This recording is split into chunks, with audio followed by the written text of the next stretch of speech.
ഏറ്റവും കഠിനമായ ഘട്ടത്തിലൂടെ കടന്നു പോവുകയാണ് ഗാസ. 2 വർഷമായി തുടരുന്ന ഗാസ യുദ്ധം കടുപ്പിച്ചിരിക്കുകയാണ് ഇസ്രായേൽ. കരയുദ്ധം വലിയ ദുരിതമാണ് ഗാസയിൽ വിതയ്ക്കുന്നത്. അക്ഷരാർത്ഥത്തിൽ ഗാസ കത്തുകയാണെന്നാണ് അന്താരാഷ്ട്ര മാധ്യമങ്ങൾ റിപ്പോർട്ട് ചെയ്യുന്നത്. ഗാസയിൽ നിലവിൽ 3000 ഹമാസ് പോരാളികളുണ്ടെന്നാണ് ഇസ്രായേലിൻ്റെ കണക്ക്.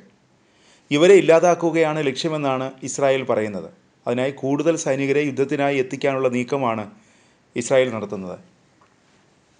ഹമാസിനെ ലക്ഷ്യമിട്ടെന്ന പേരിൽ ഗാസയിൽ തീമഴ പെയ്യുകയാണ് ഇസ്രായേൽ. നരകതുല്യമായ അവസ്ഥയിലൂടെ കടന്നു പോവുകയാണ് ഗസയിലെ ജനം. പട്ടിണിയും ആയുധങ്ങളും തുടർച്ചയായി സാധാരണക്കാരുടെ ജീവനെടുക്കുന്നു.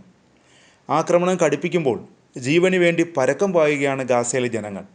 ഗാസയിലെ ജനങ്ങൾക്ക് തെക്കൻ മേഖലയിലേക്ക് ഒഴിഞ്ഞു പോകാൻ അൽ റഷീദ് പാത ഇസ്രായേൽ തുറന്നു നൽകിയിട്ടുണ്ട്. ഇവിടെ വൻ തിക്കും തിരക്കുമാണ് അനുഭവപ്പെടുന്നത്. പ്രതിരോധിക്കുമോ വഴങ്ങുമോ എന്നാണ് ആശങ്കയോടെ ലോകം നോക്കുന്നത്. ഖത്തർ ഇസ്രായേൽ ആക്രമിച്ചതോടെ വെടിനിർത്തൽ ചർച്ചകൾ വഴിമുട്ടിയിരുന്നു. UK-യും ജർമ്മനിയും ഇറ്റലിയും ഫ്രാൻസും സൗദിയുമെല്ലാം ആക്രമണത്തെ അപലപിക്കുന്നുണ്ട്. എന്നാൽ വിട്ടുവീഴ്ചയ്ക്ക് തയ്യാറാവാതെ ഇസ്രായേൽ മുന്നോട്ട് പോകുന്നു. ഇസ്രായേലിന് US-ൻ്റെ മൗനാനുവാദവുമുണ്ട്.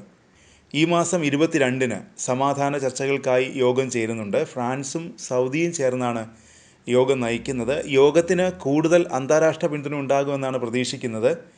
അറബ് ഇസ്ലാമിക് ഉച്ചകോടി ആക്രമണത്തിൽ ശക്തമായ എതിർപ്പ് രേഖപ്പെടുത്തിയിട്ടും ഇസ്രായേൽ ആക്രമണവുമായി മുന്നോട്ട് പോവുകയാണ്. ഓപ്പറേഷൻ ഗിദയോൺ ചാരിയറ്റ് 2 എന്ന പേരിലാണ് ഇസ്രായേൽ ഗാസയിൽ കരയുദ്ധം ആരംഭിച്ചത്. ദിവസങ്ങൾക്കുള്ളിൽ ഇസ്രായേൽ നിയന്ത്രിത പ്രദേശമായി ഗാസയെ മാറ്റുമെന്നാണ് IDFൻ്റെ പ്രഖ്യാപനം. ഗാസ സിറ്റിയിൽ ഇസ്രായേൽ സൈന്യം നടത്തിയ ആക്രമണത്തിൽ നിരവധി പേർ കൊല്ലപ്പെട്ടു. ഹമാസിൻ്റെ സൈനിക സൗകര്യങ്ങൾ നശിപ്പിക്കുന്നതിനാണ് കരയുദ്ധം ആരംഭിച്ചതെന്നും ഗാസ നിവാസികൾ തെക്കോട്ടേക്ക് മാറിപ്പോകണമെന്നും അധികൃതർ മുന്നറിയിപ്പ് നൽകി. ഗാസ കത്തിയെരിയുമെന്ന പ്രതിരോധ മന്ത്രി ഇസ്രായേൽ കാറ്റ്സിൻ്റെ പ്രസ്താവനയ്ക്ക് പിന്നാലെയാണ് ഇസ്രായേൽ സൈനിക വക്താവ് അവിചയ് അദ്രേയി കരയുദ്ധം തുടങ്ങിയതായുള്ള പ്രഖ്യാപനം നടത്തിയത്. ഗാസ നഗരത്തിൻ്റെ ഏതാണ്ട് മുഴുവൻ ഭാഗത്തിൻ്റെയും നിയന്ത്രണം സൈന്യം ഏറ്റെടുത്തതായി IDF വക്താവ് ബ്രിഗേഡിയർ ജനറൽ എഫ്രി ഡെഫ്രിൻ പറഞ്ഞു. ആക്രമണത്തിന് പിന്നാലെ ഗാസ സിറ്റിയിൽ നിന്ന് 10,000-കണക്കിന് പേരാണ് തെക്കൻ മേഖലയിലേക്ക് പലായനം ചെയ്യുന്നത്. ആക്രമണം തുടങ്ങിയ ശേഷം ഇതുവരെ ഗാസ സിറ്റിയിലെ 40% താമസക്കാർ തെക്കൻ മേഖലയിലേക്ക് പലായനം ചെയ്തതായാണ് റിപ്പോർട്ട്.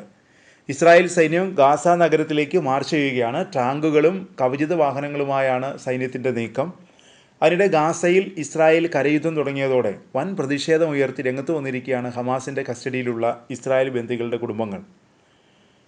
ഗാസയിൽ ഹമാസ് ബന്ദികളാക്കിയിരിക്കുന്ന ഇസ്രായേൽ പൗരന്മാരുടെ കുടുംബങ്ങൾ കരയുദ്ധം ആരംഭിച്ച തീരുമാനത്തിനെതിരെ രംഗത്ത് വന്നു.